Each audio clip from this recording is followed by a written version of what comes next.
Have you ever wondered what it's like to work in law enforcement? Here on Behind the Star, we share stories about the Orange County Sheriff's Office, Central Florida's largest law enforcement agency. From forensics to dispatch to the deputies on patrol, we'll talk to the brave men and women who protect our community. This is Behind the Star, the official podcast of the Orange County Sheriff's Office.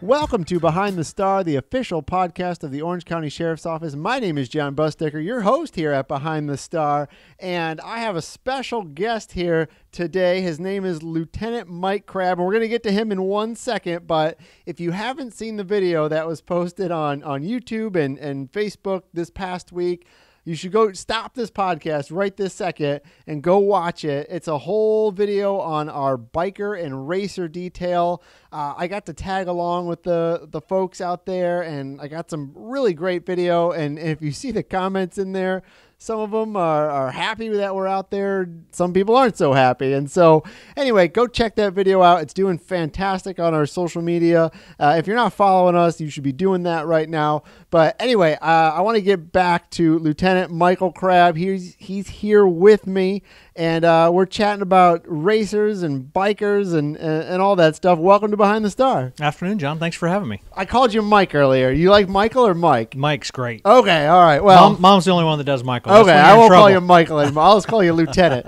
So anyway, as I said, I got to tag along with you the other night. We went on the biker and the racer detail. I was sitting shotgun that night, shooting some video while you and the rest of the folks were out there. Maybe explain what this is. What is biker and racer detail? Well, it's Operation Quiet Nights was the name of the operation. I like that name, by the way. It is appropriate. We got a lot of complaints about noise, the noise from the loud exhaust and the racing itself. But so we thought the name was appropriate. Basically, Sheriff Mina just kind of gave the traffic section a task of do something about this. His complaints coming to his office were going up. The complaints coming to the traffic office were going up, along with the sectors as well. So we put together this 8-week detail that was collaborative effort from multiple agencies. So we had a big presence from Orange County, obviously, because it's us. And we had Osceola County Sheriff's Office, we had Orlando Police Department, and we had Florida Highway Patrol involved. And the main reason we had those other agencies, mainly OPD and FHP, because FHP can go anywhere. So mainly Osceola and Orlando, because they have the same problem that we have. So when we quickly realized that they don't stay in one area, so we needed to be able to kind of spread out and go. And Osceola County was having the same. We would run them from Orange down to Osceola, and then Osceola would round them up and run them back up to Orange. So we said, hey, why don't we work on all this together? Yeah, and that was a term I learned, mutual aid. Yes. Yeah, so we gave OPD and Osceola mutual aid to work in Orange. Osceola gave OPD and us mutual aid to work in Osceola County. Believe it or not, we didn't have to go to Osceola but a couple of times. Once we ran them off, they didn't go hide in Osceola because they quickly found out we were just going to come down and follow them. Okay, so wait, I want to break this up. So we talk about racers and we talk about bikers, and I know we were out there doing our thing with both of them. I mean, ticketing them and arresting them in some cases. Yes. But I want to split them up at first. So racers, I mean, it sounds obvious, but maybe explain street racing and sort of this sort of culture and kind of where it happens here in Orange County. Yeah, so that's kind of what started. So when I had my first run-in with a racer problem back in the early 2000s. They used to go out in West Orange County, which is now where Horizon West is. Oh, okay. It's so populated over there now, but I'm sure nothing out there. Yeah, there was nothing out there at the time but orange groves and straight roads. So they would go out there and race. We would get complaints, and we would try to go deal with it. So I've been dealing with them when I was in Sector 3 from way back then, and then when I was the watch commander in Sector 4. That kind of morphed into their main area. And Sector 4 is more South Orange County. Correct. So Sector 3 is the west side of Orange County, out where Horizon West is, like I said, and then Sector 4, south side of Orange County. With the development of Horizon West and all of that construction, they kind of moved out of there, and now they kind of congregate in South Orange County, Sector 4. So mainly on Saturday nights, and basically what we were fighting was actual illegal street racing. But what they would do is they would group up first. So, and now we're not talking about a couple buddies, 10 or 20 buddies who have some custom cars they want to show off. Yeah, we're talking about hundreds. Yeah. Now, unfortunately, the night that you came out later in the detail, and we'd already made a huge impact. So yeah. It wasn't crowded that night, and I believe you came out on a Thursday night. Which is going to be our biker night. We'll talk about that in a minute. So Saturday nights, so what they do is they'll take over parking lots, they'll take over just industrial parks, and part of it is car show. So part of it is culture. Fast and Furious really brought this around. Yeah. Are they like certain kinds of cars that they're almost exclusively imports? Okay. Almost exclusively. So there'll be some American muscle cars in there a little bit, some Mustangs here and there, some Camaros, Challengers, but mainly like Hondas, okay. Subarus. Okay. All of the imports. With really loud, whiny exhaust. Yeah. So, very annoying for the citizens. And there's nothing, to my knowledge, you might need a permit, but there's nothing illegal about having a car show somewhere, correct? No, other than trespassing. So if they're going like in a closed industrial complex, they can't do that without the permission. They need the permission of the property owner. But there is no problem with them doing that. The problem that we have is that, one, they do it illegally, so technically they're trespassing, and two, that's where they set up their races for later in the night. Okay. So what we decided to do for this particular detail is just not let them gather at all. They're going to have to set up their races a different way. And that had an impact on the actual races that happened. So when I was in Sector 4, they would shut down Orange Avenue or Orange Blossom Trail and set up 2 or 3 races, long enough to get 2 or 3 races done, and then move on, then they would leave. And this isn't like they're doing it at 4 in the morning. Not that you can really do it any time, but it would happen when people are, when I say people, like me driving to the mall or something like that, I might get stuck in something where they're blocking off traffic so they can race. I would say as the years, recent years, yes. Okay. Earlier years when I was in Sector 4, it was basically later on in the night. It was 1, 2 o'clock in the morning. They would shut the road down and go do their thing until the cops showed up, and then they would run off. But they were setting up those races during that congregation, and then as that went on, as we were being more aggressive with their congregating, they had to set up races other ways. So that's when you could see them at 8 o'clock at night deciding to shut down the road because we're going to do a race right here. So. And if you're going to do a race at 8 o'clock and you do 2-3 races, like, is it something that takes like an hour, or is it just something they shut down for like 5 minutes, do these races, and then they go on? They shut it down quick. They run the races real quick, and they're done. Huh. And the shutting down part is not a problem. It's illegal. Oh, yeah. So just don't get me wrong on that. As far as safety goes, the shutting down is not a problem, other than them not having lights or anything to be able to do it. They have to stop the traffic. But once the traffic stopped, safety-wise, we're okay there. Where we're not is on the other end of the checkered flag, so to speak, at the other end when they're doing over 100 miles an hour, and maybe they can't stop for the red light that now all of a sudden they're coming up to. Yeah, especially if this is going north and south and you're going east and west and you don't know that there's a race coming and you're just going through a green light like you normally would. And it's hard, actually. Depth perception at night is very difficult to tell how fast a car's going. Mm-hmm. So you could see that car coming, but just assuming it's going to stop at the red light as you're traveling the opposite way, not realizing it's doing 100 miles an hour and there's no way it's going to stop. So it's super dangerous at the other end of the track. And the road. It's not a track. They want to use it as a track. As a road. So when deputies and officers, when they see this, what's sort of what can they do? Is it a ticket? Is it you get arrested? How do you sort of combat this? Yeah. So if we're able, a patrol guy or gal that happens to run across this, it's difficult for them to intervene. It's a fairly large crowd. They usually line up the side of the road. You're not going to be able to like trap them in to keep them there. So basically, you're running them off to keep them from doing something bad. Mm. But during the detail, we were able to shut some of them down, and because we had enough units. So I've got 40. Some nights I had 45, 50 deputies and officers with me. So I'm able to surround and kind of control that whole area. If that case, the ramifications are pretty stiff. So each person that's watching the race can get a ticket. The person that is racing can get arrested and get a ticket, and we take his car. Mm. If it's the first race we caught him with, we're going to impound your car for 30 days. That means it sits at the record place for 30 days. And probably every day you get a fee. Every day you get a fee. At the end of 30 days, you can go pick up your car, but you have to pay the fee. we don't pay the fee. The racer pays the fee. There's somebody in the passenger seat, they can get a ticket. The person that's blocking the traffic gets a ticket. So everybody can get held accountable. And for the person that's actually racing, it can be pretty expensive. If it's the second time we've caught you racing, then we're going to forfeit your car. We're taking your car altogether. Wow. So you won't even have a chance to get it out of storage because we're going to take it. Huh. Does that happen often, or is it difficult to catch somebody twice? It has only happened once for us, but we have multiple cases of the 30-day storage rule. Okay. All right. Yeah. And so that's the racer side of it. And so when I went out on a Thursday night, which was biker night, I guess. And so I tagged along with you. I rode with you. As you said, there was 30, 40 deputies that night. There was OPD, Orlando Police Department, Osceola County Sheriffs, Florida Highway Patrol, and we were all sort of working as a team driving around the county. Actually, you should explain this because this is your job, not mine. So maybe explain, how's the racer side different from the biker side, and what are you looking for during the biker side of it? So the biggest difference is avenue of escape. So a motorcycle can pretty much go anywhere to get away from a car. So we're dealing with the low rider import type cars. They can't go over curbs and sidewalks and things like that, and they're not going to risk damaging their car because they've got a lot of money invested in the car. So they're going to make that risk. So they're going to stop. And so the difference is the avenue of escape for motorcycles.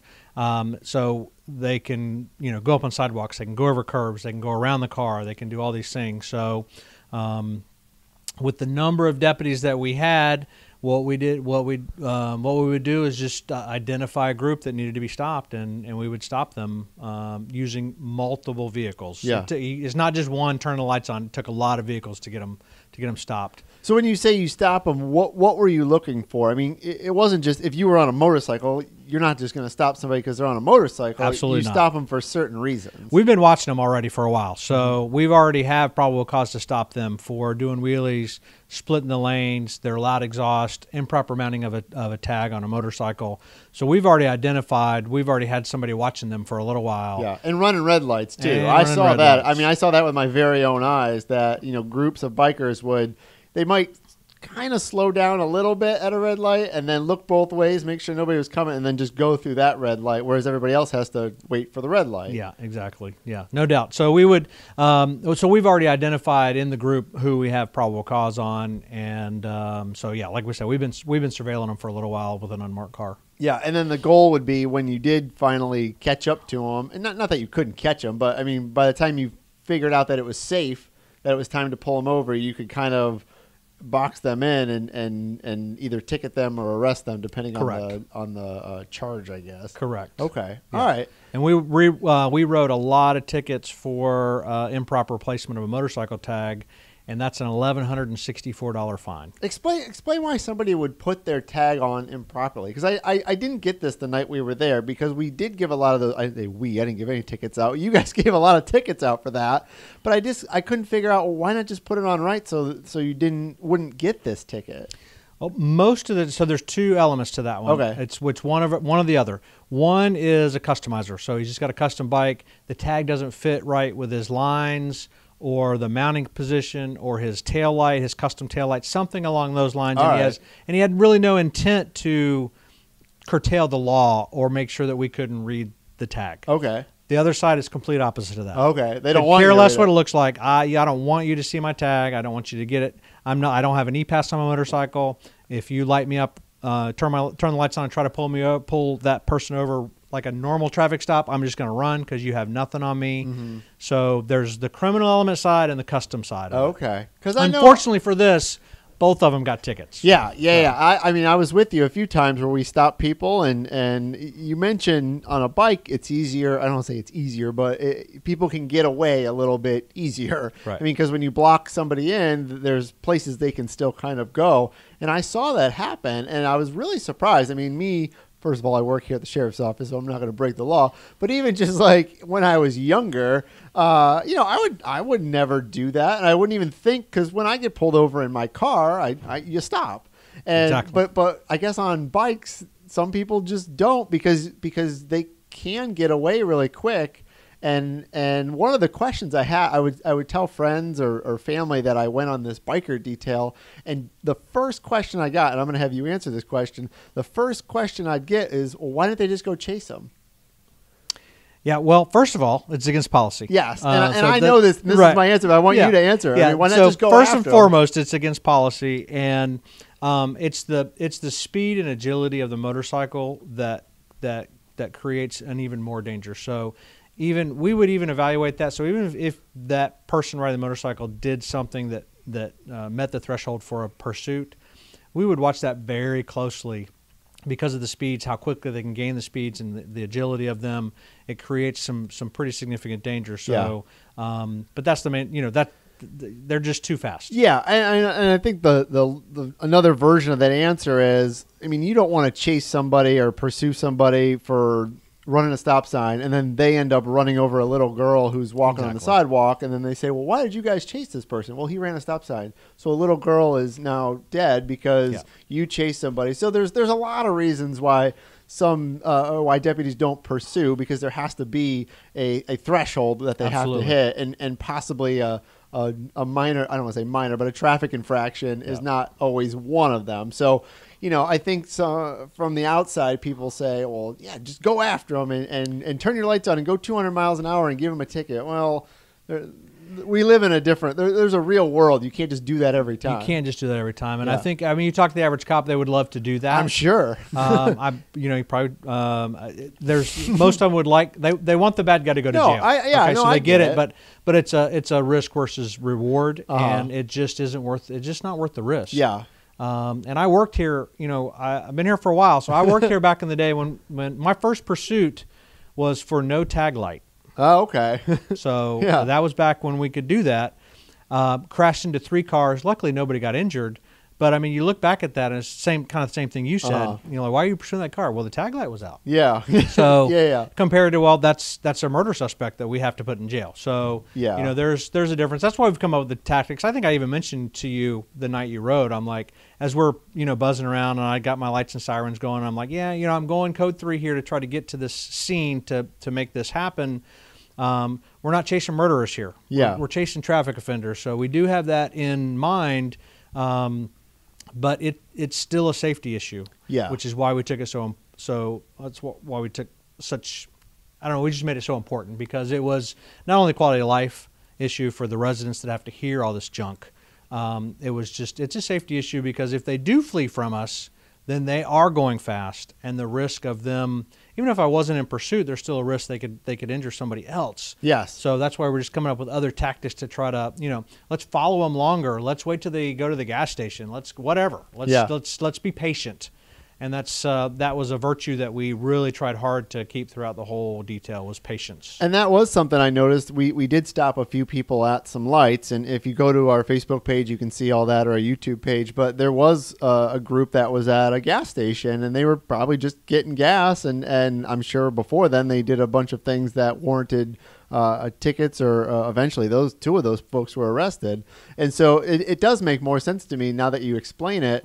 We probably could do dangerous tactics to give these folks tickets or arrest them, but why don't we just stop them when they're going to get a cup of coffee or a Slurpee or something like that? It makes more sense. It takes patience. And that's the biggest thing. And we were able to do that with this detail. That was one of the things that we kind of just included with it. We're like, hey, we're gonna be patient. We're gonna watch these, because the other thing that happens as we're watching, we're able to obtain probable cause on more of the bikes in the group. Yeah. And then before you know it, we've got probable cause on the whole group. Yeah, most of the time, at least what I saw, it wasn't like, I accidentally went through that stop sign, or I sort of stopped, but I didn't. It was like 5 red lights that they'd go through. Exactly. It wasn't one small infraction that maybe we all make when we're driving our cars. It was purposely going through and breaking. Yes, no doubt. Yeah. And so I wanted to also, you mentioned this a second ago about quality of life. And so when I put this video up online,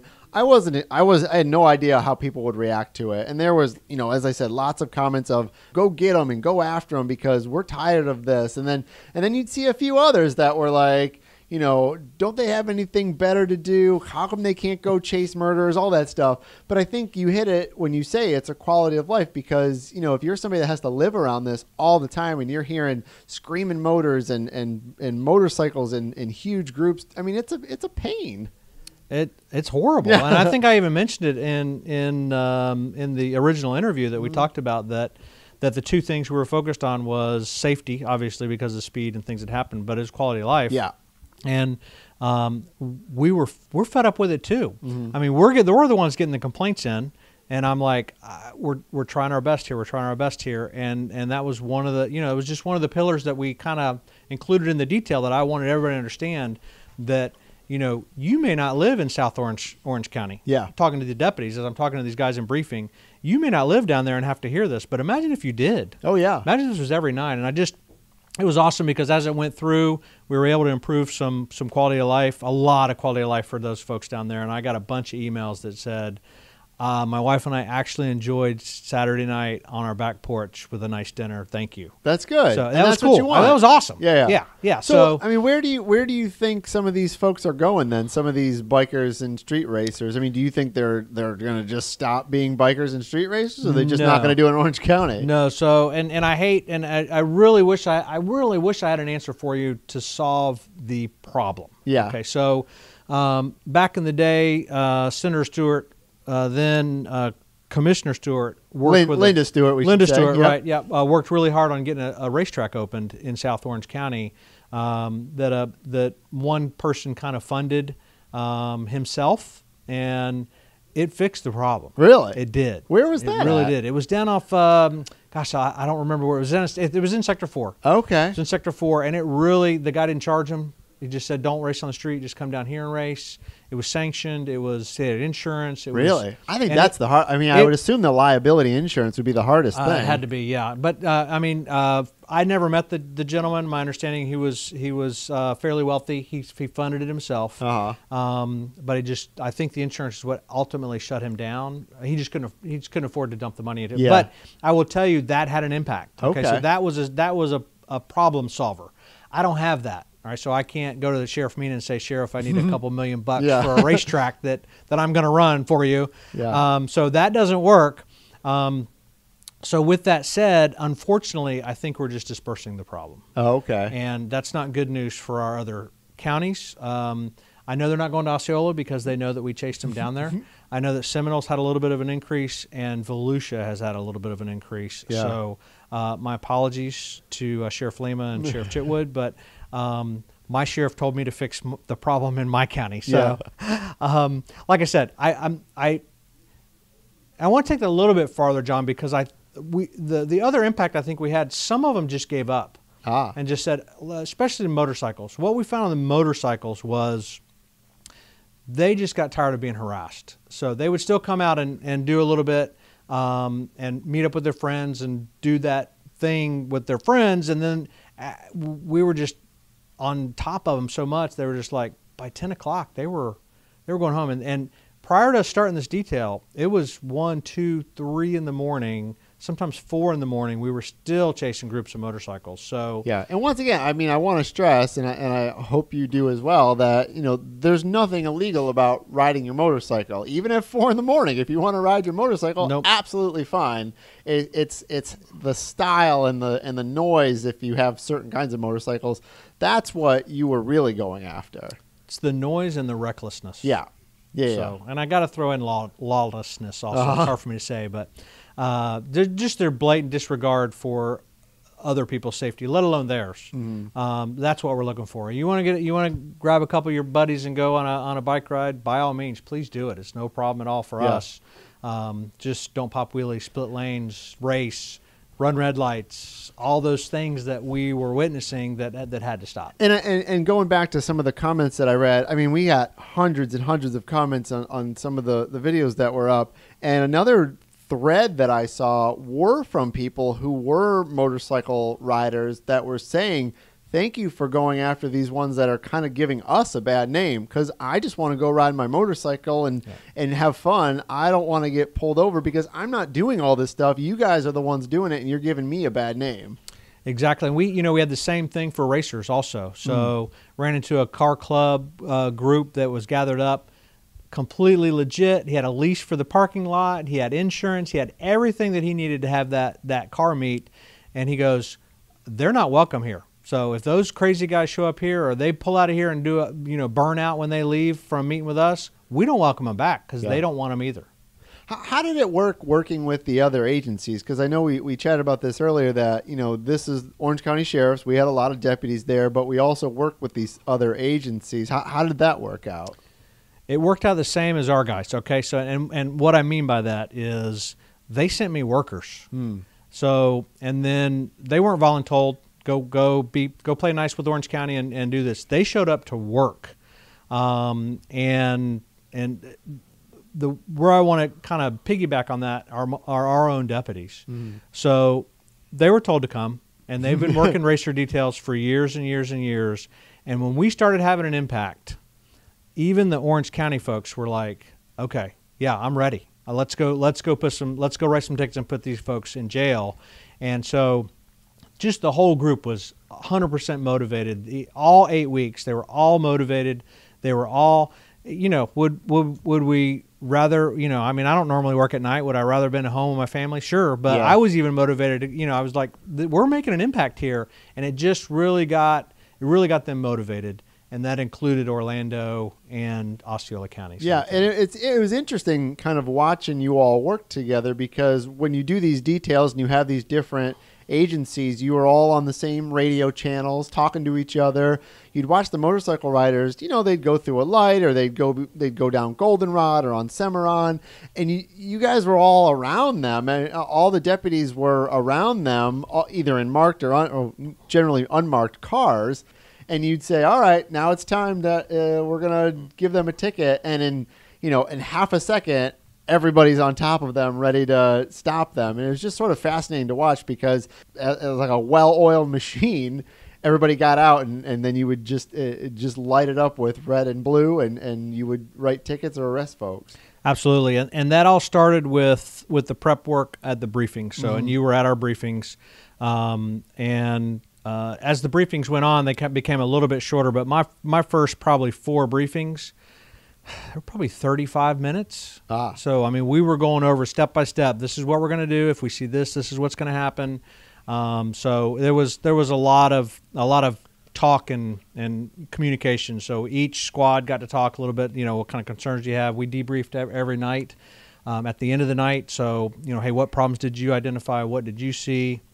And we would just make those adjustments as we went. So by the time you came out, it was a well-oiled machine and it looked really good. So overall, over the time that you did this, can you give a generalization of how many tickets you might have written? Not you personally, but the whole group. We arrested 249 people. Wow. We wrote a little over 1,700 tickets. Wow. If you're out there doing this and you hear that, you might say, well, I don't want to get a $1,200 ticket. Maybe I'm not going to go do this. I would hope so. Or if you do decide to do it, just come out and take a nice, enjoyable ride. Yeah. And don't do all that illegal, dangerous stuff, and we'll get along just fine. That's very good advice, Lieutenant Crabb. All right, well, I'm going to let you go. Thank you so much for chatting with me, and please, if you haven't, go check out that video, see what we're talking about. Thanks again, Lieutenant Crabb, Absolutely. for being Glad here. to do it. And you stay out there and you keep these bikers and street racers off the streets of Orange County. We're trying. Thanks for listening. Don't forget to subscribe to Behind the Star. You can find us wherever you get your favorite podcasts. Also, follow us on Twitter, Instagram, Facebook, and YouTube. Until next time, I'm Jon Busdeker, and this is Behind the Star.